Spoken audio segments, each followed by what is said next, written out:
The morning frost clung to the abandoned military vehicle like a shroud of forgotten memories. Marcus Webb had walked past the old armored truck 100 times in the past 5 years, never once stopping to examine it. The rusted behemoth sat at the edge of his property line, half swallowed by blackberry vines and Douglas fir saplings, a relic from when this land had been part of a decommissioned army training facility. But on this particular October morning, his German shepherd, Sergeant, wouldn't move past it. Before we jump back in, tell us where you're tuning in from, and if this story touches you, make sure you're subscribed because tomorrow, I've saved something extra special for you. The dog stood rigid, ears forward, his entire body vibrating with an intensity Marcus had only seen twice before. Once in Kandahar when they'd been seconds away from stepping on an IED, and once in Helmand Province when insurgents had been hiding in a supposedly cleared compound. Sergeant didn't bark. He didn't whine. He simply stared at the armored truck with the kind of focus that had saved Marcus's life more times than he cared to count. Marcus stopped, his breath visible in the cold Montana air, and studied his dog. Sergeant was 8 years old now, his muzzle showing the first touches of gray, but his instincts were as sharp as they'd been on their first patrol together. The dog had been his military working dog, his partner, his brother in arms. When Marcus had been medically discharged after taking shrapnel to his left leg, he'd fought through mountains of red tape to adopt Sergeant. They'd been inseparable ever since. Marcus Webb was a man shaped by 2 wars and haunted by 1 loss. At 38, he carried himself with the quiet, coiled presence of someone who'd seen too much and said too little.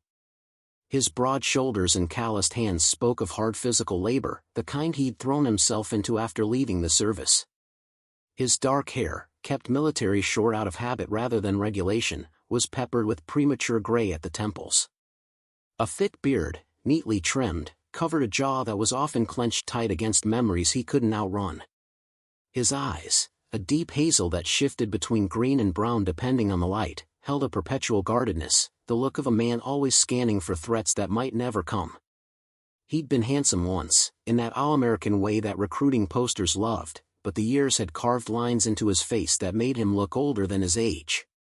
A scar ran from his left eyebrow to his hairline, a souvenir from a firefight in Fallujah. Another, longer scar disappeared beneath his shirt collar, tracing down his chest from the same IED blast that had shattered his femur and ended his military career. He walked with a barely perceptible limp, something most people wouldn't notice unless they watched him climb stairs or stand for too long. Marcus lived alone in a small cabin he'd built himself on 20 acres of isolated Montana wilderness, 2 hours north of Billings.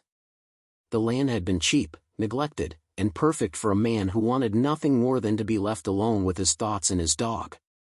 He made a modest living doing carpentry work for the scattered ranches in the area, jobs that let him work with his hands and avoid too much human contact. People in town knew him as polite but distant, reliable but unreachable. He never talked about his service, never attended the Veterans Day ceremonies at the community center, and never, ever talked about why he'd left the army. The truth was complicated and painful. Marcus had lost his younger brother, Tommy, in the same blast that had taken his leg. Tommy had been a fresh-faced private, just 22 years old, on his first deployment. He'd looked up to Marcus his entire life, had joined the army because of him, had requested assignment to his unit because he wanted to serve alongside his big brother. And Marcus had died watching him bleed out in the sand, holding his hand, promising him he'd be okay even as the light faded from eyes that looked so much like their mother's. The guilt was a constant weight, heavier than any rucksack he'd ever carried. He'd survived. Tommy hadn't. That simple, terrible arithmetic had defined every day of the 5 years since. He'd moved to Montana to escape the pitying looks from family, the well-meaning but unbearable sympathy from friends who couldn't possibly understand. His parents still called once a week, but the conversations were stilted, painful things full of long silences and careful avoidance of the one topic that mattered. His mother had never said it, but Marcus knew she blamed him. How could she not? He blamed himself. Sergeant had been Tommy's idea. His little brother had loved dogs, had grown up with a golden retriever named Biscuit who'd been his constant companion through childhood. When Tommy learned that Marcus's unit was getting a new military working dog, he'd been thrilled, had asked Marcus to send pictures, had wanted to know everything about the training. Sergeant had arrived 3 months before Tommy died.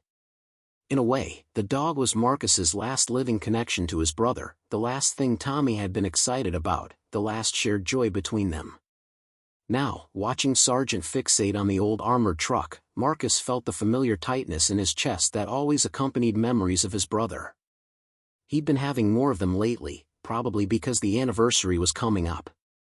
5 years. Half a decade since the worst day of his life. The armored truck had been there when Marcus bought the property. The real estate agent had explained that the land used to be part of a military reserve, that various pieces of old equipment had been abandoned when the facility closed in the 90s. The truck was a M939 5-ton cargo vehicle, olive drab paint flaking off in great sheets, tires long since rotted away. It listed to one side, its axles sunk deep into the soft earth. Marcus had considered having it hauled away but never got around to it. It was just another piece of forgotten military history, as irrelevant to his present as his own service had become. But Sergeant didn't think it was irrelevant.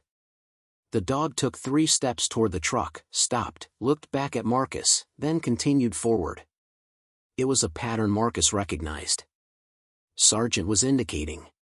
He was alerting to something. Marcus's pulse quickened despite himself. Old instincts, supposedly retired along with his uniform, came flooding back. His eyes swept the area, checking sight lines, looking for threats. But there was nothing. Just the quiet Montana wilderness, the morning sun filtering through the pines, the distant call of a raven. He was being paranoid. There was no IED here, no ambush waiting. This was home. This was safe. Still, he trusted Sergeant more than he trusted his own judgment. He approached the truck slowly, his boots crunching on the frost-stiffened grass. Sergeant had reached the rear cargo door, which hung partially open, its hinges rusted and warped. The dog sat, the formal indication that he'd found something, and looked up at Marcus with those intelligent brown eyes that had guided him through 1,000 dangerous moments. Marcus grabbed the edge of the cargo door and pulled. It resisted, groaning in protest, but finally swung open with a shriek of corroded metal. The interior was dark, musty, filled with the smell of mildew and decay. He pulled out his phone and activated the flashlight, sweeping the beam across the empty cargo bed. Nothing. Just rust stains and rotted canvas straps. Sergeant didn't move. He was still sitting, still staring, but not at the empty cargo bed. He was looking down. At the floor. Marcus climbed into the truck, his bad leg protesting the awkward movement. He crouched, running his hand along the metal floor, and immediately felt it. A seam. A hatch. He cleared away a layer of dried mud and debris, revealing a rectangular access panel about 3 feet by 2 feet. There was a recessed handle, so corroded it was barely visible. His heart was pounding now. This wasn't standard. Cargo trucks didn't have hidden floor compartments. Someone had modified this vehicle. Someone had hidden something here. He gripped the handle and pulled. Nothing. He tried again, harder, throwing his weight into it. The panel suddenly gave way with a scream of protesting metal, nearly sending him backward. He caught himself, shone his light into the revealed compartment, and felt his breath catch in his throat. Inside was a metal case, military grade, still sealed. And next to it, wrapped in what looked like a waterproof tarp, were stacks of documents. But it was the third item that made his blood run cold. A military-issue sidearm, AM-9 Beretta, still in its holster. Marcus sat back on his heels, his mind racing. This wasn't abandoned equipment. This was a cache. Someone had deliberately hidden these things here. But who? And when? The truck had been here for at least 5 years, probably longer. The real estate agent had said the base closed in the 90s. That was over 30 years ago. Sergeant hopped into the truck, carefully avoiding Marcus's bad leg, and sniffed at the metal case. He sat again, indicating it specifically. Marcus reached for the case, noting that it was surprisingly heavy, and pulled it out into the light. It was a Pelican case, waterproof and nearly indestructible, the kind used for sensitive equipment or documents. There was no lock, just 4 latches that had held tight despite the years. He hesitated. Whatever was inside this case, it was something someone had wanted hidden. Opening it felt like crossing a line, like stepping into something he couldn't step back out of. But Sargent was watching him with those steady eyes, and Marcus had never ignored his dog's instincts before. He wasn't about to start now. He flipped the latches. They opened easily, well greased beneath their coating of dust. He lifted the lid. Inside, nestled in foam padding, was a leather-bound journal, its cover embossed with a name and rank that made Marcus's heart stop. Captain Richard Donovan, United States Army. And beneath the journal, there were photographs. Dozens of them. And what they showed made Marcus's mouth go dry. He recognized the location immediately. Preparing and narrating this story took us a lot of time, so if you are enjoying it, subscribe to our channel, it means a lot to us. Now back to the story. It was the town of Silverwood, Montana, the small community about 15 miles from his cabin. But these weren't recent photos. They were old, judging by the faded color and the clothing styles, probably from the early 90s. And they showed something that shouldn't have been possible. Military personnel, in uniform, unloading wooden crates from trucks in the middle of the night. The photos were taken from a distance, grainy and partially obscured, but clear enough to see faces, to read insignia, to identify vehicles. One photo showed the interior of what looked like a warehouse. Rows of crates, stenciled with military markings. Another showed men in civilian clothes meeting with uniformed officers. A third showed stacks of cash being counted on a table. And in every photo that showed faces clearly, there was one man who appeared again and again. A colonel, based on his rank insignia, with a stern face and cold eyes that seemed to look directly at the camera with an expression of absolute confidence. Marcus flipped open the journal. The first page was dated March 15, 1992. The handwriting was neat, methodical, the script of someone accustomed to writing official reports. The entry began simply. I no longer know who to trust. What I've discovered over the past 6 months has shaken my faith in everything I believed about duty, honor, and the chain of command. If these words are ever read, it means I'm either dead or disappeared, and someone needs to know the truth about what happened in Silverwood. Marcus read on, his hands starting to shake.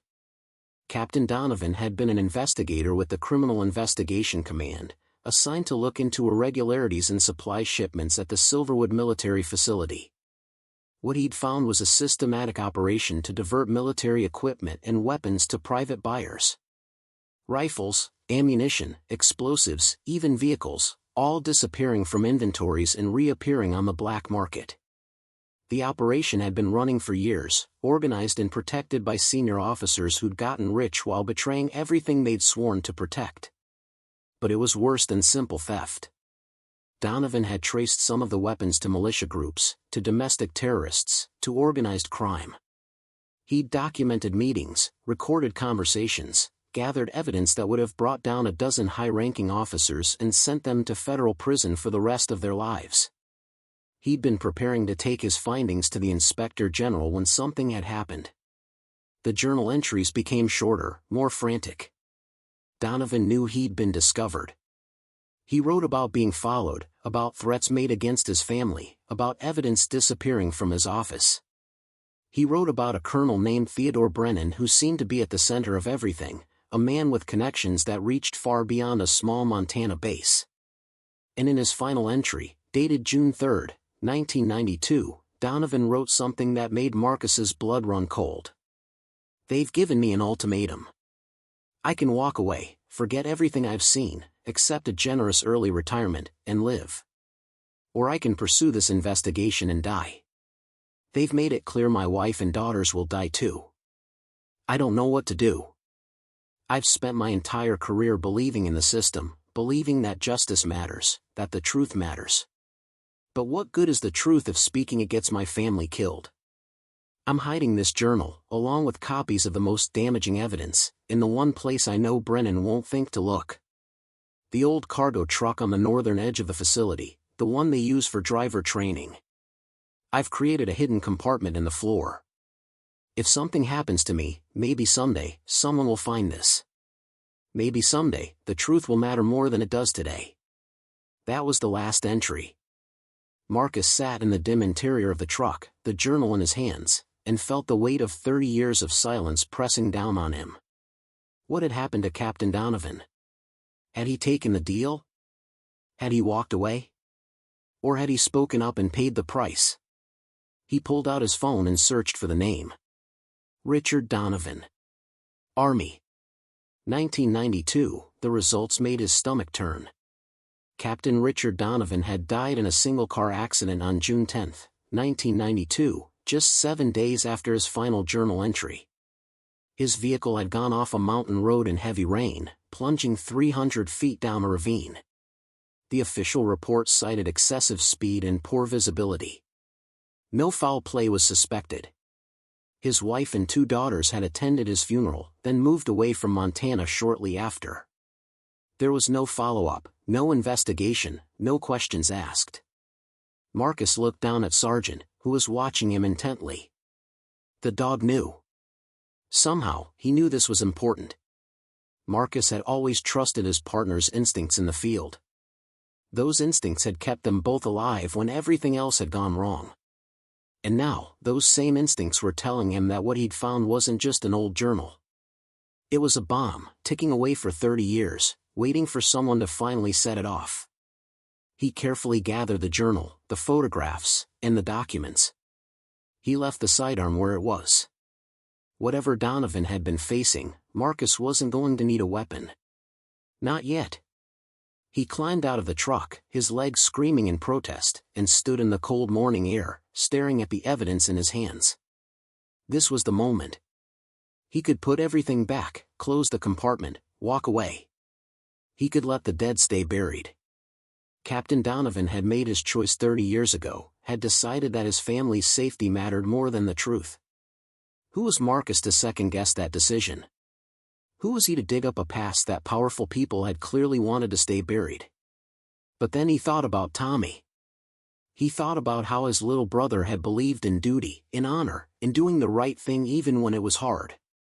Tommy had died in a desert half a world away, believing he was fighting for something that mattered.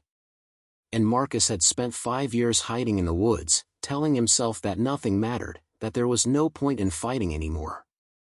Maybe he'd been wrong. Maybe there was still something worth fighting for. Maybe not all battles were lost causes. He looked down at Sargent, who tilted his head in that questioning way he had, as if asking what they were going to do next. Marcus made his decision. He wasn't going to walk away. Not this time. Captain Donovan had died trying to do the right thing. The least Marcus could do was finish what the man had started. He carried the evidence back to his cabin, Sargent trotting alongside him.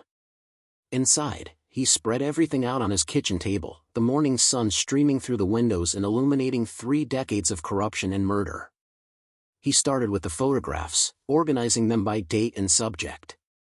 Then he began to read through the documents, page by page, piecing together the full scope of what Donovan had uncovered. It was worse than he'd imagined. The theft wasn't just opportunistic. It was systematic, organized, and protected at the highest levels.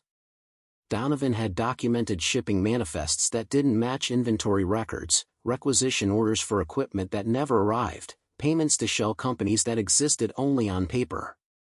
He traced the money through a labyrinth of accounts, following it from the base to offshore banks to domestic accounts held by senior officers. Colonel Theodore Brennan had been the architect. He'd used his position as the facility's logistics officer to create a shadow supply chain, diverting millions of dollars in weapons and equipment over the course of 5 years. But he hadn't worked alone. There were names in the documents, ranks, units. Some of the officers were dead now, their careers ended by retirement or natural causes. But others were still alive. Marcus recognized a few of the names from the news. Successful businessmen. Political appointees. One was even a current congressman representing eastern Montana. And then there was Brennan himself. Marcus searched for him, half expecting to find an obituary, but instead found a biography that made his hands clench into fists. Theodore Brennan had retired from the Army in 1995 as a brigadier general. He'd gone on to found a successful private military contracting company, Sentinel Global Solutions, which had made billions in Iraq and Afghanistan. He was now 78 years old, living in a mansion outside of Billings, his reputation as a patriot and military hero secure. He'd received awards, given speeches, written a memoir about leadership and integrity. And he'd gotten away with everything. For 30 years, he'd lived a life of wealth and respect built on theft, corruption, and murder. He'd killed Captain Donovan, or had him killed, and no one had ever questioned it. The investigation had died with Donovan, the evidence hidden in a rusted truck, and the truth buried under decades of silence. Marcus spent the rest of the day reading, his coffee going cold, his stomach twisting with anger. He'd seen corruption before, had known officers who cut corners or looked the other way, but nothing like this. This was betrayal on a scale that made him physically ill. These men had stolen from the country they'd sworn to defend. They'd armed criminals and terrorists. And they'd murdered a good man who'd tried to stop them. As the sun began to set, casting long shadows across his cabin, Marcus finally looked up from the documents. His eyes were burning, his head pounding. He needed to think. He needed a plan. Because he knew that bringing this evidence to light wasn't going to be simple. Brennan was powerful, connected, wealthy. He had resources Marcus couldn't even imagine. And if he'd been willing to kill Captain Donovan to protect his secret, he'd certainly be willing to kill a disabled veteran living alone in the woods. Sergeant lay at his feet, his head resting on Marcus's boot. The dog had barely moved all day, content to simply be present, to offer his quiet companionship. Marcus reached down and scratched behind his ears. "You found something big, didn't you, boy?" he murmured. Sergeant's tail thumped once against the floor.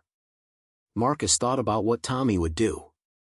His little brother had always been the idealist, the one who believed that doing the right thing mattered, even when it cost you. Marcus had been more pragmatic, more willing to bend the rules if it meant completing the mission. But Tommy had always been his moral compass, always the voice in his head reminding him why they wore the uniform in the first place. He knew what Tommy would say. He'd say that Captain Donovan deserved justice. He'd say that the truth mattered. He'd say that sometimes you had to fight even when you knew you might lose, because some things were worth fighting for. Marcus stood up, his leg protesting after hours of sitting. He walked to the window and looked out at the darkening forest. Somewhere out there, in a mansion in Billings, Theodore Brennan was probably having dinner, surrounded by family and admirers, his secrets safe, his conscience clear. He'd gotten away with it. He'd won. But Marcus had been in enough fights to know that the battle wasn't over until someone surrendered. And he wasn't ready to surrender. Not yet. He had the evidence. He had the truth. All he needed was a plan to bring it to light without getting himself killed in the process. He pulled out his phone and started making a list. He needed allies, people he could trust. He needed to understand who Brennan's current connections were, who might protect him, who might be vulnerable. He needed to think like a soldier again, plan like he was going into hostile territory, because that's exactly what he was doing. The first person he thought of was an old friend from his Army days, a woman named Catherine Hayes who'd been a paralegal in the Judge Advocate General's Corps. She'd left the service around the same time Marcus had, gone to law school, and was now a defense attorney in Seattle specializing in military law. If anyone would know how to navigate the legal minefield of bringing charges against a retired general, it would be her. He sent her a text, keeping it vague. "Kat, it's Marcus Webb. I need advice on something. Legal advice. Can I call you tomorrow?" He didn't expect a response right away, but his phone buzzed less than a minute later. "Marcus Webb? I thought you'd fallen off the face of the earth. Of course you can call. Everything okay?" He typed back, "I'm not sure yet. I'll explain tomorrow." The second person he thought of was more complicated. Jack Brennan was Theodore Brennan's grandson, and Marcus knew him from town. Jack was in his early 30s, a quiet guy who ran a small bookstore in Silverwood and spent his weekends hiking in the mountains. They'd talked a few times when Marcus had gone into town for supplies, casual conversations about nothing in particular. Jack had mentioned being estranged from his family, had made vague references to disagreements about values and politics, but had never gone into detail. Marcus didn't know if Jack could be trusted, didn't know how deep the family loyalty ran, but he needed to understand the enemy. And sometimes the best way to understand someone was through the people who knew them best, even if those people had walked away. The third person was Sheriff Linda Martinez. She'd been the sheriff of Silver County for 15 years, a tough, no-nonsense woman in her 50s who'd earned respect through competence and integrity. Marcus had only met her once, when she'd come out to his property to ask about a string of burglaries in the area. She'd been professional, friendly, and had left him with the impression that she was one of the good ones. But would she be willing to take on a case that involved a powerful retired general? Would she even believe him? He added her name to the list anyway. He was going to need law enforcement eventually, and better to start building that relationship now than wait until he was desperate. As the night deepened, Marcus continued to plan, his mind working through scenarios and contingencies. He was trained for this, had spent years learning how to operate in hostile environments, how to gather intelligence, how to survive when the odds were against him. The skills he thought he'd left behind in Afghanistan were suddenly relevant again.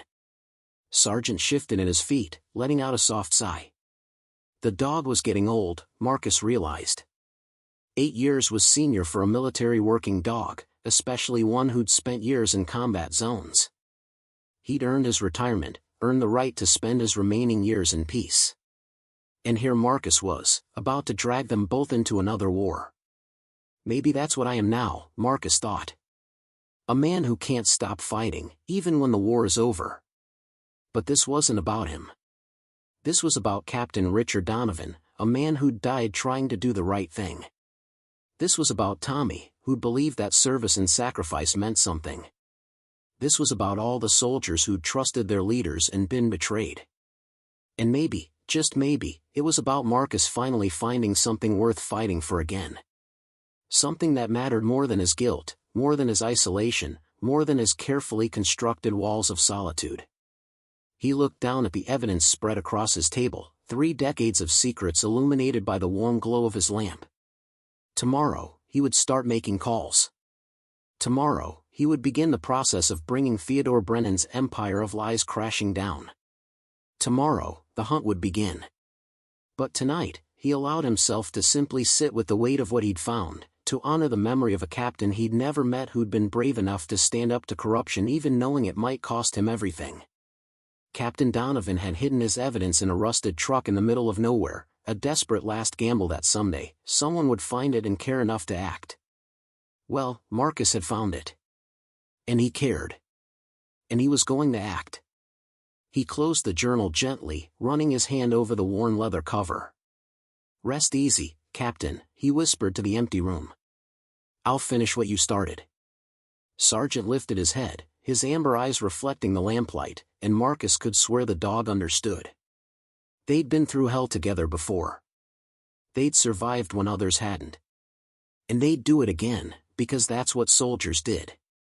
They completed the mission, no matter the cost. Outside, the Montana night was cold and clear, the stars scattered across the sky like distant promises. The wind moved through the pines with a sound like whispered secrets.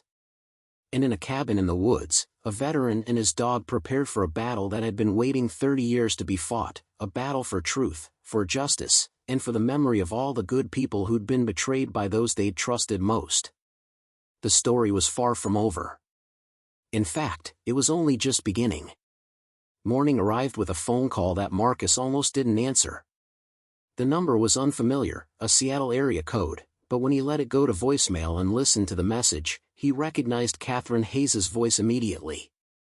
She sounded exactly as he remembered, crisp and professional with an underlying warmth that had made her popular among the enlisted soldiers who'd needed legal help. He called her back within minutes. Kat answered on the second ring, and after brief pleasantries that felt awkward given how long they'd been out of touch, Marcus launched into an explanation of what he'd found. He kept it factual, methodical, laying out the evidence the way he would have briefed a commanding officer. Catherine listened without interrupting, and when he finished, there was a long silence on the other end. Finally, she spoke, her voice measured and careful. "Marcus, what you're describing is a criminal conspiracy that would involve multiple federal agencies to prosecute. The statute of limitations on most of these crimes has probably expired, but murder doesn't have a statute of limitations. Neither does treason if you can prove that weapons went to enemies of the United States. But you're talking about going after a retired general with enormous resources and political connections. This isn't going to be like filing a police report." "I know," Marcus said. "That's why I'm calling you. I need to understand how to do this without getting myself killed or having the evidence disappear." Catherine was quiet again, and Marcus could hear papers rustling in the background. "Have you made copies of everything?" she asked. "Not yet," Marcus admitted. "Do it. Today. Multiple copies. Store them in different locations. Send one to me via a secure courier service. Don't use regular mail. And Marcus," she paused, her voice dropping lower, "be very careful who you talk to about this. If Brennan has stayed hidden this long, he has people watching for exactly this kind of threat. The moment word gets out that someone found Donovan's evidence, you become a target." Marcus felt a chill run down his spine. "I understand," he said. "Good. Give me a few days to review everything you send me. I'll need to consult with some colleagues, people I trust who specialize in corruption cases. In the meantime, keep your head down. Don't go poking around asking questions. Don't contact anyone connected to Brennan. Just sit tight and let me figure out the best approach." They talked for a few more minutes, working out the logistics of getting the documents to her safely. When Marcus hung up, he felt both relieved and more anxious than before. Catherine's caution had driven home just how dangerous this situation could become. He wasn't just uncovering old secrets. He was threatening a man who'd built an empire on those secrets and had demonstrated a willingness to kill to protect them. He spent the rest of the morning at a copy shop 2 towns over, a deliberate choice to avoid anyone who might recognize him. He made 5 complete sets of copies, careful to reproduce every page of the journal, every photograph, every document. The young woman working the counter gave him curious looks but didn't ask questions. He paid in cash and left quickly, the copies sealed in waterproof envelopes. Back at the cabin, he divided the sets strategically. One went into a fireproof safe he'd installed when he built the place. Another went into a plastic container buried in the woods, coordinates marked on a map he kept in his wallet. The third set he packaged for Catherine. The fourth he decided to keep with him, in a backpack ready to grab if he needed to leave in a hurry. The 5th set presented a problem. He needed someone local, someone he could trust to hold on to evidence without asking too many questions. His mind went back to Jack Brennan. It was a risk, reaching out to the grandson of the man he was investigating. But something about Jack had always struck Marcus as genuine. The few conversations they'd had revealed a man who seemed fundamentally decent, someone who'd chosen a quiet life running a bookstore over whatever opportunities his family's wealth and connections could have provided. And if Jack really was estranged from his grandfather, as he'd implied, maybe he'd be willing to help. Marcus drove into Silverwood that afternoon. The town was small, maybe 3,000 people, the kind of place where everyone knew everyone else's business. Main Street was lined with brick buildings from the early 20th century, many of them now housing antique shops and cafes catering to the occasional tourists who passed through on their way to Yellowstone. Jack's bookstore, Pages and Passages, occupied a corner storefront with large windows and a hand-painted sign. Inside, the store smelled of old paper and coffee. Narrow aisles wound between floor-to-ceiling shelves packed with books. Classical music played softly from hidden speakers. Jack was behind the counter, reading a thick hardcover. He looked up when Marcus entered, and his face broke into a surprised smile. "Marcus," he said, closing his book. "I don't think I've ever seen you in here before. Finally decided to expand your literary horizons beyond carpentry manuals? Marcus managed a smile, though it felt forced. Something like that. You got a minute to talk? Somewhere private? Jack's expression shifted from friendly to concerned. He glanced around the empty store, then nodded toward a door behind the counter. My office is in back. Come on. The office was cluttered but organized, with more books stacked on every available surface. Jack closed the door and gestured for Marcus to sit in one of two mismatched chairs. What's going on? He asked, settling into the other chair. You look like you've seen a ghost. Marcus had rehearsed what he was going to say on the drive into town, but now that the moment had arrived, he wasn't sure how to begin. He decided on directness. What do you know about your grandfather's time in the army? He asked. Jack's face went carefully neutral, the kind of expression that suggested a painful topic. Not much, he said slowly. He doesn't talk about it, and I stopped asking when it became clear the subject was off limits. Why? Because I found something, Marcus said. Something hidden in an old military truck on my property. Evidence that your grandfather was involved in some very serious crimes back in the 90s. Jack didn't react with shock or denial. Instead, he leaned back in his chair and let out a long breath, as if Marcus had just confirmed something he'd long suspected. Tell me, he said quietly. Marcus laid it out, though he kept some details vague, not yet ready to reveal the full extent of what he knew. He talked about Captain Donovan's journal, about the weapons trafficking, about the evidence of corruption. He watched Jack's face carefully, looking for any sign that this was a mistake, that Jack might run straight to his grandfather with this information.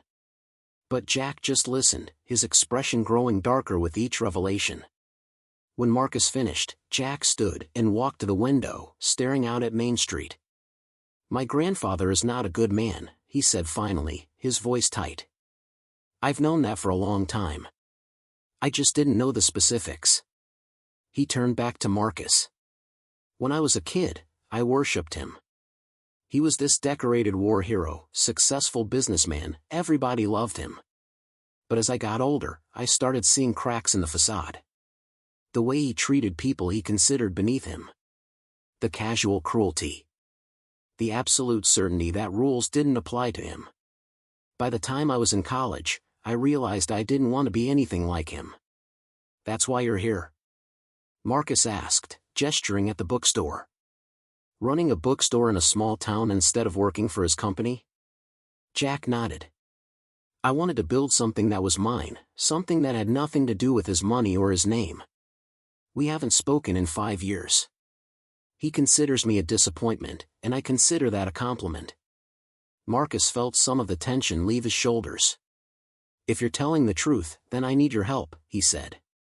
I need someone I can trust, someone local who can hold on to a copy of this evidence. If something happens to me, I need to know it won't disappear. Jack met his eyes, and Marcus saw something resolute there, something harder than he'd expected. If what you've told me is true, then my grandfather is responsible for murder. He's a traitor who got rich betraying his country. And he's spent my entire life playing the hero while hiding what he really is. So yes, Marcus, I'll help you. Whatever you need. Marcus pulled one of the sealed envelopes from his backpack and handed it to Jack. Keep this somewhere safe. Don't open it unless something happens to me. And Jack, he added, his voice dropping, if your grandfather finds out you're involved in this, I don't know what he'll do. Jack took the envelope, weighing it in his hands. He'll do what he's always done, he said. He'll try to destroy anyone who threatens him. But I'm not afraid of him anymore. Maybe I should be, but I'm not. They talked for a few more minutes, exchanging phone numbers and agreeing to be cautious about any further contact. When Marcus left the bookstore, he felt lighter somehow, as if sharing the burden had made it more bearable. He had an ally now, someone with a personal stake in seeing Theodore Brennan face justice.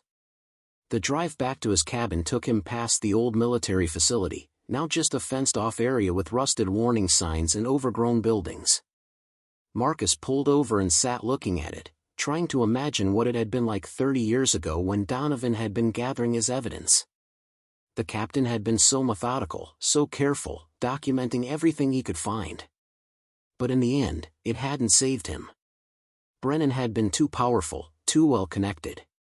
Donovan had died, and his evidence had remained hidden until a dog with sharp instincts had led Marcus to it. Sergeant, Marcus thought. He'd left the dog at home, not wanting to bring him into town where too many people might notice and remember. Sergeant was getting too old for adventures anyway. He deserved peace. But as Marcus sat there, a pickup truck pulled up behind him, and his rearview mirror filled with flashing lights. His pulse quickened. He hadn't been speeding. He wasn't parked illegally. There was no reason for a traffic stop except that someone had noticed him and wanted to know what he was doing. The officer who approached was young, maybe mid-20s, with the kind of eager intensity that suggested he was new to the job. Marcus rolled down his window and kept his hands visible on the steering wheel, old habits from too many traffic stops in too many dangerous places. "Everything all right, sir?" the officer asked, his hand resting casually on his sidearm.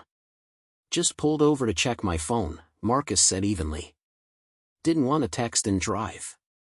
The officer peered into the truck, his eyes scanning the interior. "License and registration, please." Marcus complied, moving slowly and deliberately. The officer took the documents back to his patrol car, and Marcus watched in the mirror as he ran the information. It took longer than it should have, long enough that Marcus knew this wasn't routine. Someone was checking on him, making sure he didn't have warrants, didn't have a record, wasn't someone who could be easily discredited or arrested. Finally, the officer returned. "You're all set, Mr. Webb," he said, handing back the documents. "Just be careful on these roads. They can be dangerous." There was something in the way he said it, an emphasis on the word dangerous that felt like a warning. Marcus met his eyes and saw nervousness there, the look of someone delivering a message he didn't fully understand. "I'll be careful," Marcus said. He drove away slowly, watching the patrol car in his mirror until it disappeared around a curve. Catherine had been right. They were already watching. Someone, somewhere, had flagged his name. The moment he'd started asking questions, the moment he'd reached out to Catherine, he'd appear on someone's radar.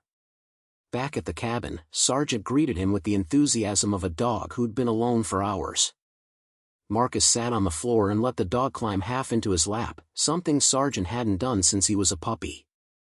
He buried his face in the dog's fur, breathing in the familiar smell, letting the simple act of petting him ground his racing thoughts.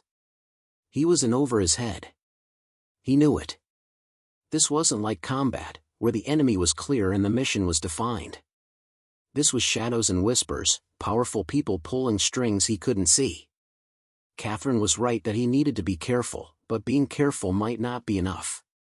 If Brennan decided Marcus was a real threat, careful wouldn't save him. His phone buzzed with a text message from an unknown number. The message was short and chilling. "You should leave well enough alone. Some secrets are buried for a reason." Marcus stared at the screen, his blood running cold. They knew. Somehow, they already knew what he'd found. But how? He'd been so careful. He'd only told Catherine and Jack. Unless his phone was compromised. Unless they'd been listening the whole time. He pulled the battery from his phone and set it aside, then went to his gun safe and retrieved his service pistol, a Sig Sauer M11 he'd carried throughout his deployments. He hadn't touched it in months, but his hands remembered the weight, the feel of it. He checked the magazine, chambered a round, and set it on the kitchen table. Sergeant watched him with those intelligent eyes, reading his tension. The dog moved to the door and sat facing it, assuming a guard position without being told. He knew something was wrong. He knew they might have visitors who weren't friendly. Marcus spent the evening preparing. He checked the perimeter of his property, looking for signs that someone had been watching his cabin. He found fresh tire tracks on the access road, too new to be from his own truck. Someone had been here, or at least had driven close enough to scout the place. He doubled back, obscuring the tracks with a fallen branch, making it harder for anyone to know he'd noticed. Inside, he positioned himself where he could see both the front door and the window, his pistol within easy reach. He didn't expect them to come tonight. If they were smart, they'd watch him for a while longer, try to figure out what he knew and who he'd told. But Marcus had learned in Afghanistan that expecting the enemy to be smart was a good way to stay alive. The night passed slowly. Every sound made him tense, every rustle of wind through the pines a potential threat. Sergeant dozed fitfully by the door, his ears twitching at sounds Marcus couldn't hear. Around 3 in the morning, the dog suddenly stood, a low growl rumbling in his chest. Marcus was on his feet instantly, his pistol in hand. He killed the lights and moved to the window, peering out into the darkness. At first, he saw nothing. Then, movement. A shadow detaching from the tree line, moving with the careful precision of someone who knew how to approach a target without being seen. Marcus's heart hammered in his chest. This was real. This was happening. Someone was coming for him, and they were coming now. He moved away from the window, positioning himself behind the heavy wooden table he'd built himself. It wouldn't stop a bullet, but it would provide some concealment. Sergeant was pressed against his leg, silent now, every muscle tensed. The shadow reached the cabin and paused. Marcus could hear footsteps on his porch, the soft creak of the old boards. Then a voice, low and urgent. "Webb, it's Jack Brennan. Don't shoot. I need to talk to you." Marcus hesitated. It could be a trap. Jack could have betrayed him, could be working with his grandfather. But something about the urgency in the voice, the fear in it, made him reconsider. He moved to the door, keeping his pistol ready, and called out. "Why should I trust you?" "Because they came for me tonight," Jack said, his voice shaking. "2 men broke into my apartment. I barely got out. They're looking for the evidence, Marcus. They know you gave me something." Marcus made a decision. He opened the door, his pistol trained on Jack. The younger man stood there in jeans and a heavy jacket, his face pale in the moonlight. There was a bruise forming on his cheek, and his hands were shaking. "Get inside," Marcus said, pulling him through the door and immediately locking it behind him. Sergeant sniffed at Jack, then seemed to accept him, returning to his guard position. Jack collapsed into a chair, his hands covering his face. "I've never been so scared in my life," he said. "They were professionals. They didn't say anything, didn't threaten me. They just came in like they owned the place. I only got away because I keep a fire escape ladder by my bedroom window. Paranoid habit from living in the city." Marcus poured him a glass of water and waited for him to calm down. "Did they follow you here?" he asked. Jack shook his head. "I don't think so. I took back roads, cut through the national forest. But Marcus, they're serious. This isn't just intimidation.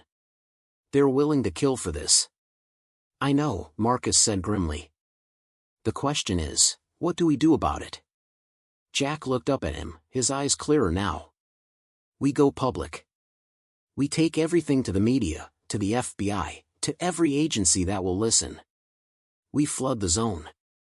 Make it so public that they can't kill us without drawing attention." Marcus considered this.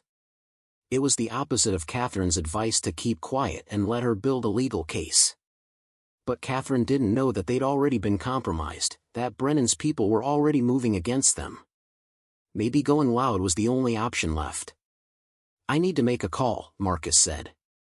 He retrieved a burner phone he'd bought weeks ago and had never activated. He powered it on and dialed Catherine's number. She answered on the 4th ring, her voice thick with sleep. "Cat, it's Marcus. We've been compromised. They know what I found, and they're already moving against us." He filled her in quickly. Catherine was silent for a long moment, then let out a string of curses that would have impressed a drill sergeant. "Okay," she said finally. "Okay, we're going to Plan B. There's a reporter I know, investigative journalist named Sarah Chen. She's done work on military corruption before, and she's tough. I'll reach out to her tonight, set up a meeting. But Marcus, you need to get somewhere safe. Not your cabin. Not Jack's place. Somewhere nobody knows about. Where? Marcus asked. You have any friends from the service? Someone you trust completely? Marcus thought for a moment, then remembered. Yeah, he said. Yeah, I do. Danny Ortega had been Marcus's platoon sergeant in Afghanistan, a stocky Mexican-American from El Paso with a gift for keeping soldiers alive in impossible situations. He'd saved Marcus's life twice, once by spotting an IED before they triggered it, and once by dragging him to cover during a firefight that had left 4 others dead. When Danny had retired, he'd moved back to Montana, bought a small ranch outside of Great Falls, and lived there with his wife and 3 kids. Marcus hadn't seen him in 2 years, but when he called, Danny answered like no time had passed at all. Webb, you son of a gun, how the hell are you? I need help, Danny, Marcus said without preamble. I'm in trouble, and I need a place to lay low for a few days. Danny didn't hesitate. Get your ass to my place. You remember how to find it? Yeah, Marcus said, feeling a rush of relief. I remember. Good. I'll leave the porch light on. And Marcus? Whatever kind of trouble you're in, we'll figure it out. That's what brothers do. The drive to Danny's ranch took 4 hours, most of it on dark country roads with Marcus constantly checking his mirrors for headlights that might be following. Jack sat in the passenger seat, silent and tense, while Sargent lay in the back, his head on his paws. They arrived just before dawn, pulling up to a modest farmhouse surrounded by open fields. Danny was waiting on the porch, a rifle cradled in his arms, his face serious. He'd put on weight since Marcus had last seen him, but his eyes were as sharp as ever. Inside, Danny's wife, Maria, fed them breakfast while their kids slept upstairs. She didn't ask questions, just provided food and coffee in a quiet efficiency that suggested she'd done this before. When they'd eaten, Danny led Marcus and Jack to a workshop behind the house. All right, Danny said, closing the door. Talk to me. Marcus laid it all out, the whole story from finding the truck to the break-in at Jack's apartment. Danny listened with the same intensity he'd brought to mission briefings, processing information and already thinking tactically. When Marcus finished, Danny let out a low whistle. You've stepped in it, brother. This Brennan guy, he's not playing around. I know, Marcus said. That's why we need your help. Just a place to stay for a few days while we figure out how to go public with this. Danny nodded slowly. You can stay as long as you need. But Marcus, if these people are as connected as you think, going public might not be enough. They'll discredit you, make you look crazy. You need more than just evidence. You need witnesses. You need people on the inside willing to testify. That's where I come in, Jack said quietly. I'm his grandson. I can testify about his character, about the things I've seen and heard. It's not direct evidence, but it's something. It's a start, Danny agreed. But you need more. You need someone who was there, someone who was part of the operation. Donovan mentioned other names in the journal, Marcus said. Officers who were involved. Some of them are still alive. Then you need to find them, Danny said. Find them before Brennan does. Get them on record. Build a case so solid that even Brennan's connections can't bury it. Marcus looked at Jack. You up for this? It's going to get dangerous. Jack's jaw tightened. I'm in. Whatever it takes. Danny clapped Marcus on the shoulder. Then let's get to work. We've got a war to fight, and this time, the enemy's right here at home. They spent the rest of the day planning. Catherine called with the contact information for Sarah Chen, the investigative reporter.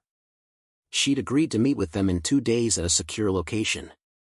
That gave Marcus time to track down at least one of the officers named in Donovan's journal.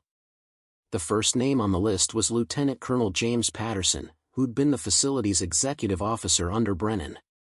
According to Donovan's notes, Patterson had been aware of the smuggling operation but had looked the other way in exchange for a cut of the profits.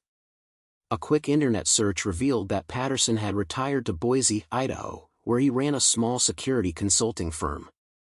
Marcus called him, using a cover story about needing security advice for his property. Patterson agreed to meet the next day, and Marcus made plans to drive there with Jack. Danny would stay behind with Sargent, keeping watch in case Brennan's people tracked them to the ranch. The meeting with Patterson was set for noon at a coffee shop in downtown Boise. Marcus and Jack arrived early, taking a table near the back with a view of both exits. Marcus's leg was aching from the long drive, but he ignored it, his attention focused on the door. Patterson arrived exactly on time. He was in his early 70s now, but still carried himself with military bearing. He wore a polo shirt with his company's logo and moved with the careful precision of someone who'd spent a lifetime following regulations. He spotted Marcus immediately, some instinct recognizing a fellow veteran. "Mr. Webb?" Patterson said, extending his hand. Marcus shook it, noting the firm grip. "Thanks for meeting with me, Colonel." "It's just Jim now," Patterson said, settling into a chair. "So, what can I do for you?" Marcus got straight to the point. "I need to talk to you about your time at the Silverwood facility. Specifically, about Captain Richard Donovan." Patterson's face went completely still. "I don't know what you're talking about," he said, his voice flat. "Yes, you do," Marcus said quietly. "I found Donovan's journal. I know about the weapons trafficking. I know about Brennan. And I know you were involved." Patterson stood abruptly. "This meeting is over." "Sit down, Colonel," Jack said, speaking for the first time. His voice was calm but carried an edge that made Patterson pause. "I'm Jack Brennan. Theodore Brennan's grandson. And if you walk out that door, I'm going to assume you're running straight to him to warn him that we're coming." Patterson sank slowly back into his chair, his face pale. "You're the grandson?" he said, staring at Jack. "Estranged grandson," Jack clarified. "I want to see him pay for what he did just as much as Marcus does." Patterson looked between them, his hands trembling slightly. "You have no idea what you're getting into," he said. "Theodore Brennan destroyed everyone who ever crossed him. Donovan was just the first. There were others, people who knew too much, asked too many questions. They all ended up dead or ruined." "Then help us stop him," Marcus said. "Tell us what you know. Go on record. Be the witness we need to bring him down." Patterson shook his head. "I can't. I have a family. Grandchildren. If I testify against Brennan, he'll come after them." "He's already coming after us," Marcus said. "We're not asking you to lead the charge. We're just asking you to tell the truth." Patterson was silent for a long time, staring down at his coffee. Finally, he spoke, his voice barely above a whisper. "Donovan was a good man. What happened to him wasn't right. None of it was right." "Then make it right now," Jack said. "It's 30 years late, but it's not too late." Patterson looked up, and Marcus saw something in his eyes, a mixture of fear and resignation and maybe, just maybe, relief. "If I do this, Brennan will destroy me." "He's going to do that anyway," Marcus said. "The moment he finds out we have Donovan's evidence, he'll assume you might talk. Your only chance is to get out in front of it, to tell your story before he can silence you." Patterson closed his eyes, took a deep breath, and nodded. "Okay," he said. "Okay, I'll talk to your reporter.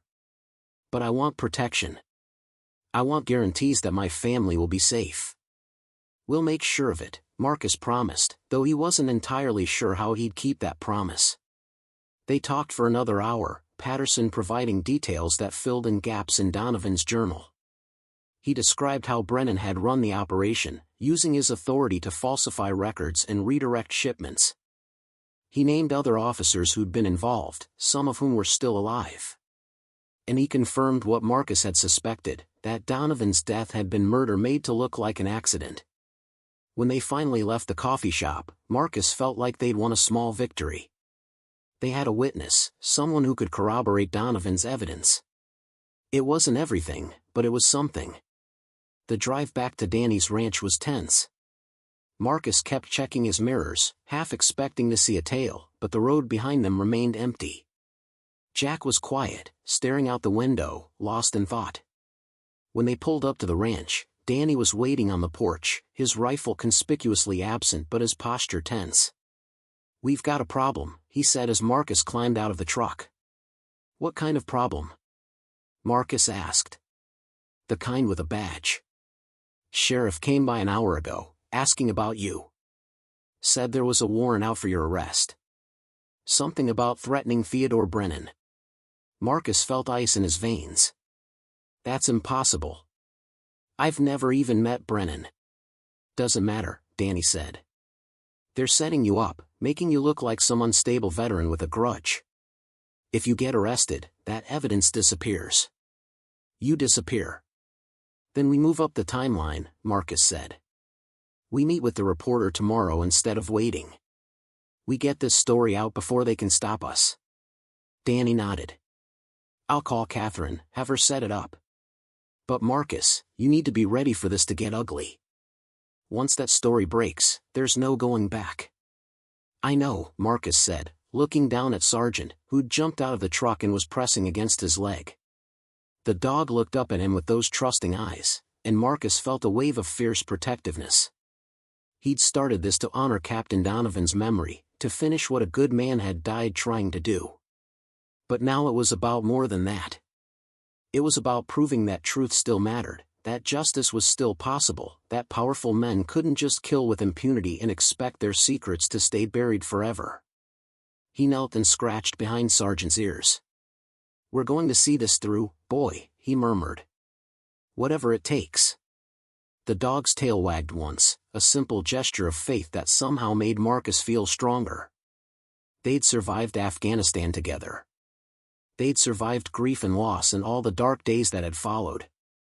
They'd survive this too. As the sun set over the Montana plains, Marcus Webb prepared for the battle ahead, knowing that by this time tomorrow, everything would change.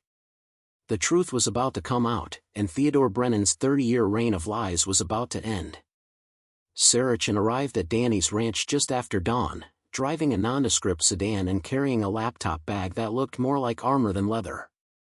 She was in her mid-40s, with sharp eyes behind wire-rimmed glasses and the kind of focused intensity that came from years of chasing stories that powerful people wanted buried. Catherine had vouched for her completely, and as Marcus watched her shake Danny's hand and greet Jack with professional courtesy, he understood why. This was someone who wouldn't back down. They gathered in Danny's living room, Maria keeping the children occupied upstairs while the adults dealt with matters that no child should hear. Marcus spread the copied documents across the coffee table, the photographs arranged in chronological order, Donovan's journal open to key passages. Sarah didn't speak at first. She simply looked, her fingers tracing over images, her eyes scanning pages with the practiced efficiency of someone who knew exactly what constituted evidence and what was merely noise. After 20 minutes of silence, she looked up. "This is extraordinary," she said quietly. "If even half of this is verifiable, it's the biggest military corruption story since Abu Ghraib. But you understand what you're up against, right? Theodore Brennan isn't just wealthy and connected. He's cultivated relationships with senators, defense contractors, media executives. The moment I start asking questions, he'll know. And he'll come after all of us." "We know," Marcus said. "They've already tried. That's why we need to move fast." Sarah nodded, pulling out her laptop. "I'll need to verify everything independently. Interview Patterson on camera. Cross-reference these documents with official records. Build a timeline that's bulletproof. This isn't something I can rush, but I understand the urgency. Give me 72 hours. I'll have a story ready to publish, and I'll coordinate with 3 other outlets simultaneously. We flood the zone, make it impossible to suppress." "What about protection?" Jack asked. "Patterson's worried about his family." "So am I, honestly." Sarah pulled out her phone and made a call. Within minutes, she'd arranged for a colleague at the FBI to make informal contact with Patterson, offering protective custody if he felt threatened. It wasn't official, not yet, but it was something.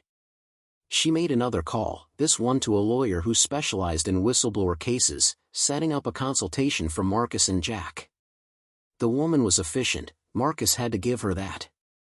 She worked with the kind of calm competence that reminded him of the best officers he'd served under, people who got things done without drama or hesitation. While Sarah conducted her first interview with Patterson via secure video call, Marcus stepped outside with Sargent. The morning air was crisp and clean, carrying the scent of hay from Danny's fields. The dog trotted beside him, occasionally stopping to sniff at interesting smells, utterly unbothered by the storm of human drama swirling around them. Marcus envied that simplicity, that ability to exist purely in the moment without the weight of past or future pressing down. His phone rang. The burner, not his regular cell. He answered cautiously. "Mr. Webb," a voice said. Deep, cultured, with the kind of authority that came from decades of command. "This is Theodore Brennan." Marcus felt his pulse spike. He gestured frantically toward the house, catching Danny's attention through the window. Danny disappeared, presumably to record the call on his end. "General Brennan," Marcus said, keeping his voice level. "I understand you've been very busy lately. Asking questions. Making accusations. Involving my grandson in matters that don't concern him." "Your grandson made his own choices," Marcus said. Brennan laughed, a sound without humor. "You're a veteran, Mr. Webb. You understand chain of command. You understand that sometimes, for the good of the mission, certain things must remain classified. What happened 30 years ago was necessary. Captain Donovan was a good man, but he didn't understand the bigger picture. He was going to compromise operations that saved American lives. He was going to expose your theft and murder," Marcus said flatly. The silence on the other end stretched long enough that Marcus wondered if Brennan had hung up. Then the voice came back, colder now, stripped of its veneer of civility. "You're making a mistake. I've built a life on protecting this country, even when that meant making hard choices. I'm not going to let one bitter, damaged veteran with a savior complex destroy my legacy. Walk away, Mr. Webb. Take your dog and your PTSD and your little cabin in the woods, and walk away. If you do, I'll make sure you're compensated. Generously. You'll never have to work again." "And if I don't?" Marcus asked, though he already knew the answer. "Then you'll learn why Captain Donovan drove off that cliff. Accidents happen, Mr. Webb. Especially to people who can't let go of the past." The line went dead. Marcus stood there, his hand trembling slightly as he lowered the phone. It wasn't fear, exactly. It was rage, pure and white-hot. Brennan had just confirmed everything. He'd admitted to Donovan's murder, confident that no one was recording, that his power would protect him as it always had. But Danny had recorded every word. Inside, Sarah was finishing her interview with Patterson. The older man looked exhausted, wrung out from reliving 3 decades of guilt and fear. But there was also relief in his face, the expression of someone who'd finally confessed a sin that had been eating him alive. "We got him," Danny said, holding up his phone. "Every word recorded. He basically confessed to murder on tape." Sarah's eyes lit up. "That changes everything. With this recording and Patterson's testimony and Donovan's evidence, we have enough to go to the FBI immediately. This isn't just a story anymore. This is an active criminal case." The next several hours passed in a blur of phone calls and encrypted emails. Sarah reached out to her FBI contact, a senior agent named Morrison who specialized in public corruption cases. Catherine coordinated with federal prosecutors. Danny worked with Maria to prepare the ranch for what might be coming, securing weapons and establishing escape routes in case Brennan sent people after them. Jack spent much of the time on the phone with his mother, Brennan's daughter. The conversation was clearly difficult, his voice rising and falling with emotion. When he finally hung up, he looked drained. "She doesn't believe me," he said quietly. "She thinks I'm being manipulated, that I've always been jealous of grandfather's success. She said if I go through with this, I'm no longer part of the family." Marcus put a hand on the younger man's shoulder. "Sometimes doing the right thing costs you everything. I'm sorry." Jack wiped at his eyes. I thought I was prepared for this. I've been estranged from him for years. But having my mother choose him over me, that's harder than I expected. By late afternoon, Agent Morrison arrived at the ranch with 2 other agents and a federal prosecutor named Elizabeth Garrett. They spent 3 hours reviewing the evidence, interviewing everyone involved, and building what Morrison called an airtight case. Brennan would be arrested within 24 hours, he promised.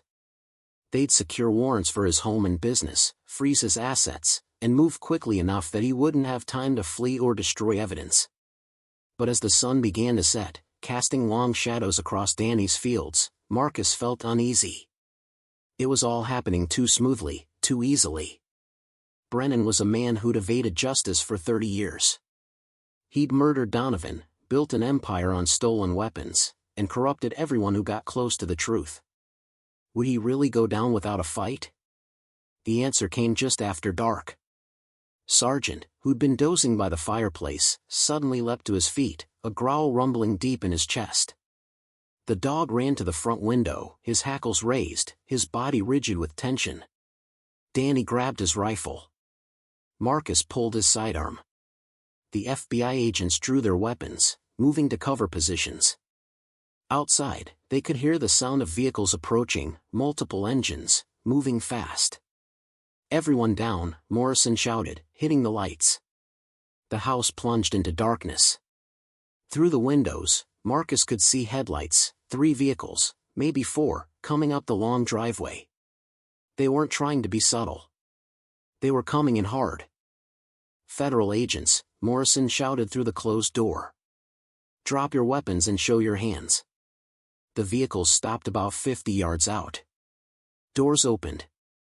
Men emerged, silhouettes against the headlights, but Marcus could see they were armed. This wasn't a federal raid. This was something else entirely. Marcus felt ice in his veins. Brennan hadn't waited for the arrest. He'd sent his people to clean up the problem personally. One of the men called out, his voice amplified by a bullhorn. We're private security contractors with Sentinel Global Solutions. We have a warrant for the arrest of Marcus Webb on charges of harassment and criminal trespassing. Send him out and nobody gets hurt. That's not how warrants work, Morrison muttered. He raised his voice. I'm FBI Special Agent Morrison. You need to stand down immediately and present your credentials. The response was immediate and terrifying. Gunfire erupted, muzzle flashes lighting up the darkness. Bullets slammed into the house, shattering windows, splintering wood. Marcus dropped flat, pulling Jack down with him. Sargent barked furiously, his military training overriding his fear. Return fire, Morrison shouted. Suppressive fire only.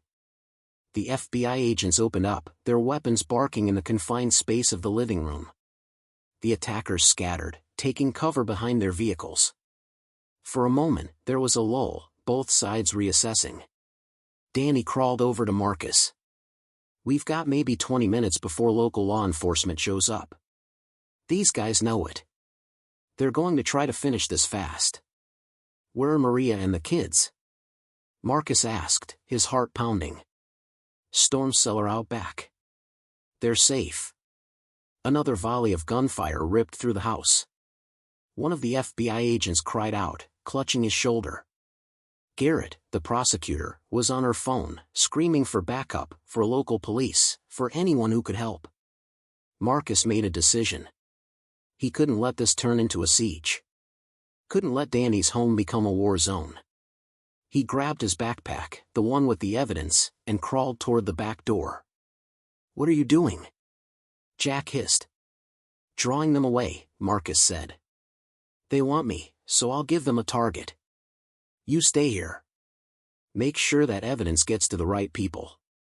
You're insane, Jack said, but there was admiration in his voice. Probably, Marcus agreed. He looked at Sargent. Stay, he commanded. Protect them.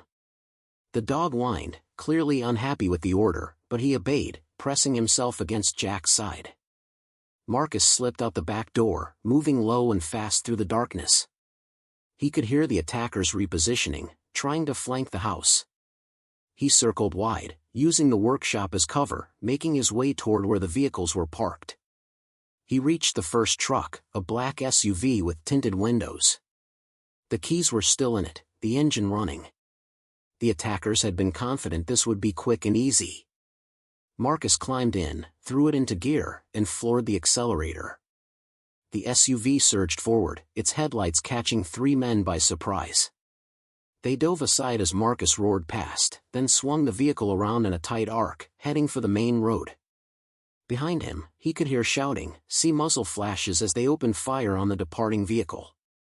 Bullets punched through the rear window, but Marcus kept his head down and drove.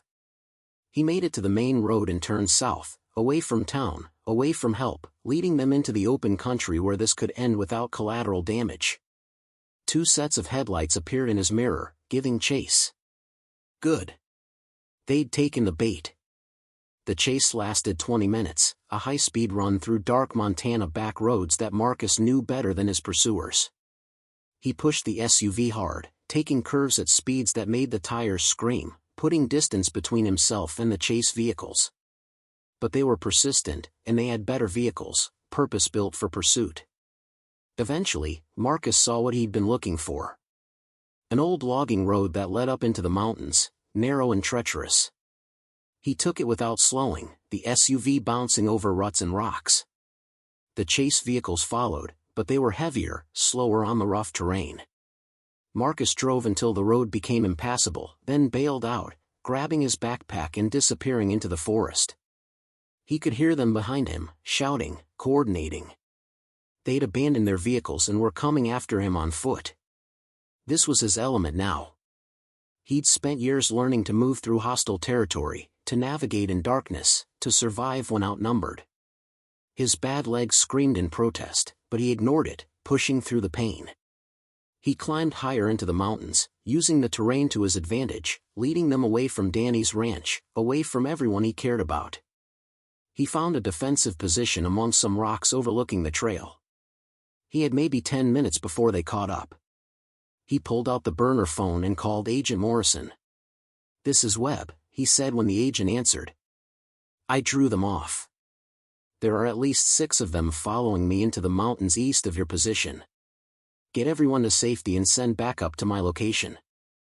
I'm transmitting GPS coordinates now." "Webb, you need to come back," Morrison said. "We can protect you here." "No time," Marcus said. "They're almost on me.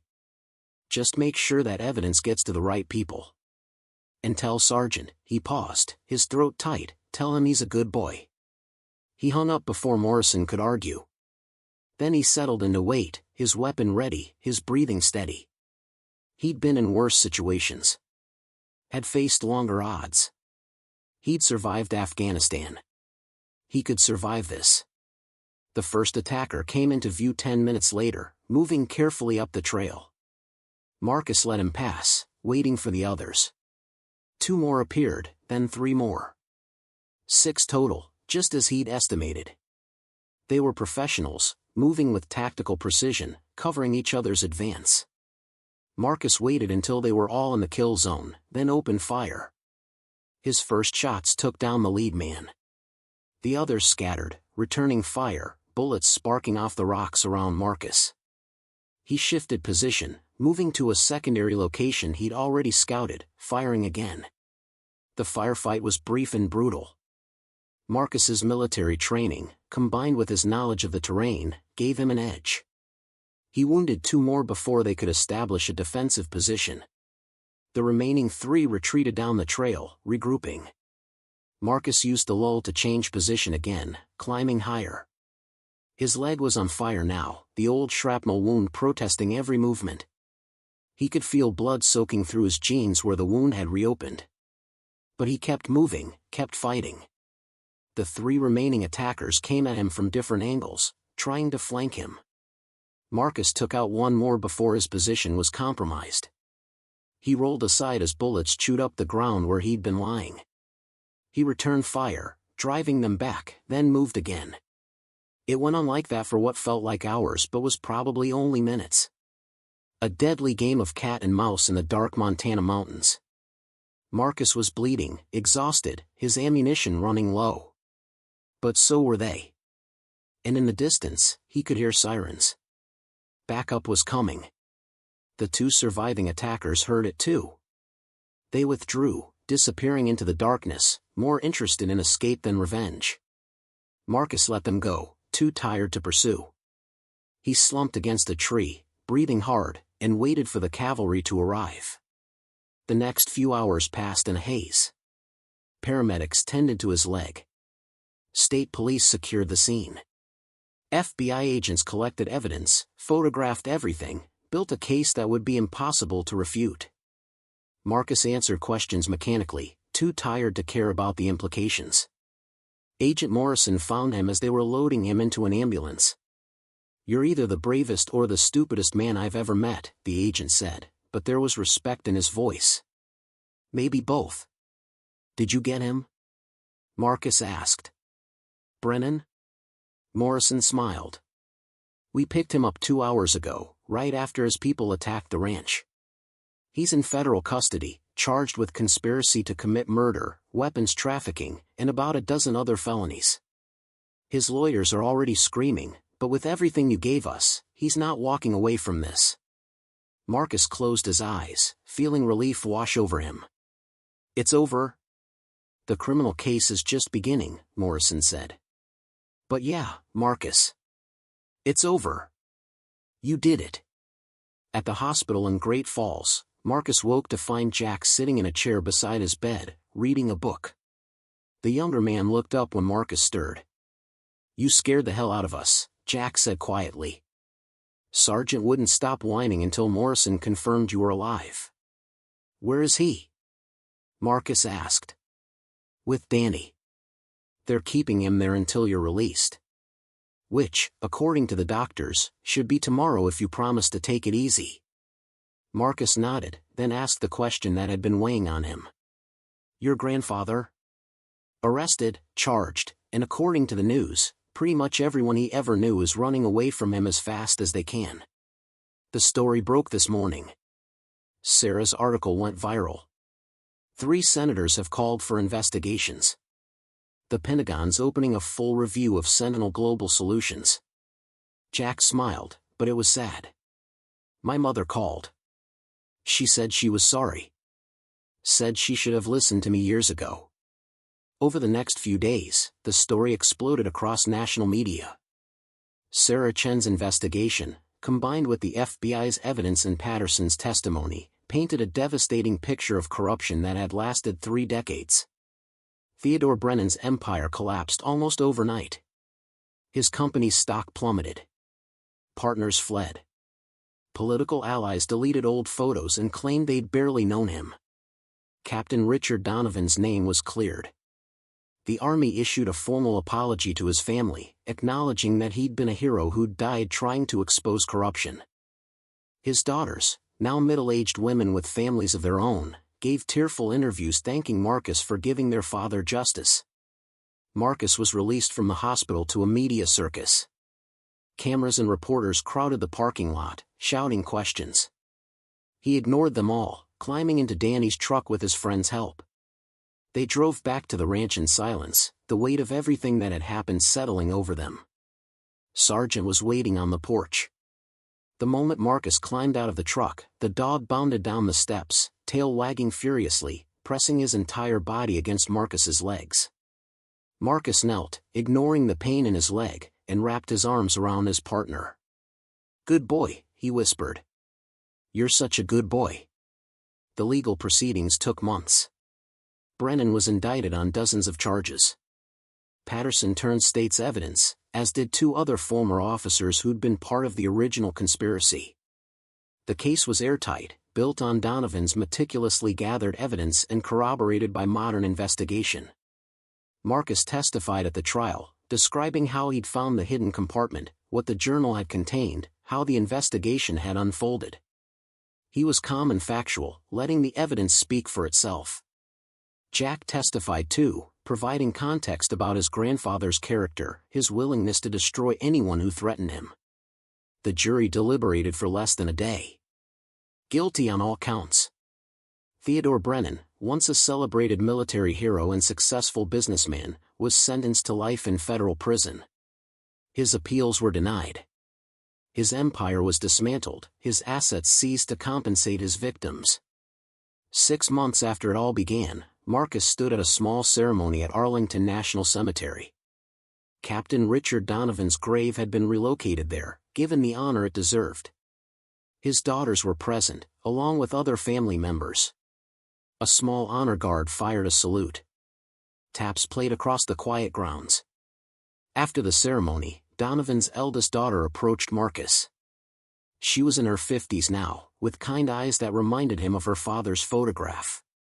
"Thank you," she said simply. "For 3 decades, we thought our father had died in a pointless accident. Now we know he died a hero. That means everything." Marcus nodded, not trusting himself to speak. He understood loss, understood the desperate need for meaning in senseless death. If he'd given this family some measure of peace, then maybe all the danger and pain had been worth it. He returned to Montana, to his cabin in the woods. Life slowly returned to something resembling normal. He took carpentry jobs, spent time with Danny's family, tried to rebuild the quiet existence he'd created for himself. But something had changed. He was no longer hiding from the world, no longer running from his past. Jack visited often, driving up from Silverwood with books and news from town.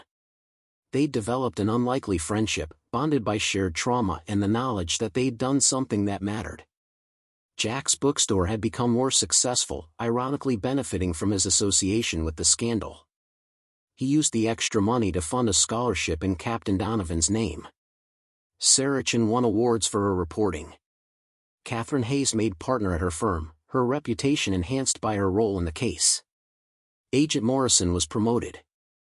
Lieutenant Colonel Patterson, after serving a reduced sentence for his cooperation, dedicated his remaining years to speaking about the importance of moral courage. As for Marcus, he found a kind of peace he hadn't known since before Afghanistan. The guilt about Tommy was still there, would probably always be there, but it was no longer crushing.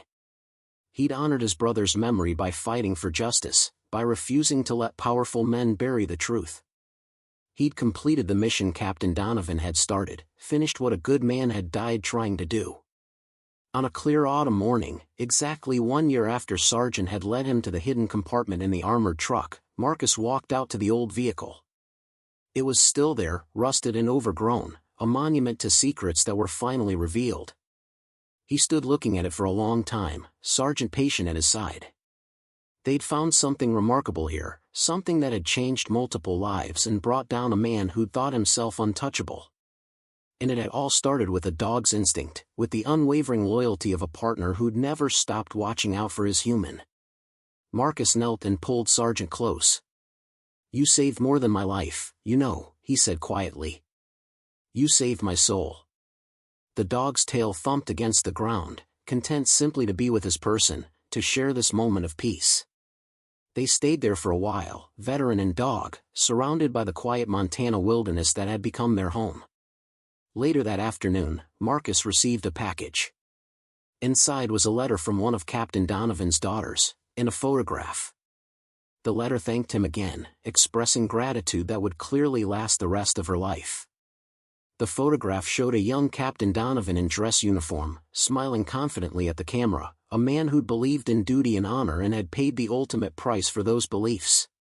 Marcus placed the photograph on his mantle, next to the one of Tommy in his army uniform. 2 soldiers, 2 heroes, both gone but not forgotten. He stood looking at them for a long moment, then turned to Sargent. "Want to go for a walk, boy?" The dog's ears perked up, and together they headed into the forest. The afternoon sun filtered through the pines, casting dappled shadows on the trail. Birds called to each other in the branches overhead. The world continued, indifferent to human drama, moving forward with the steady rhythm of seasons and years. Marcus walked with a lighter step than he had in years. The weight he'd carried for so long, the crushing burden of guilt and grief, hadn't disappeared. But it was manageable now, integrated into who he was rather than defining him. He'd learned that sometimes the past needed to be confronted rather than avoided, that justice mattered even when it came decades late, that one person with courage could still make a difference. As they walked, Marcus thought about all the lives that had been touched by what they'd found. Donovan's family finally had closure. Patterson had found redemption. Brennan's victims, direct and indirect, had received some measure of justice. And Marcus himself had found purpose again, had remembered why he'd worn the uniform in the first place. The mission was complete. The truth had prevailed.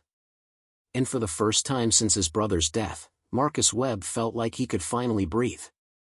Up next, you've got 2 more standout stories right on your screen. If this one hit the mark, you won't want to pass these up. Just click and check them out.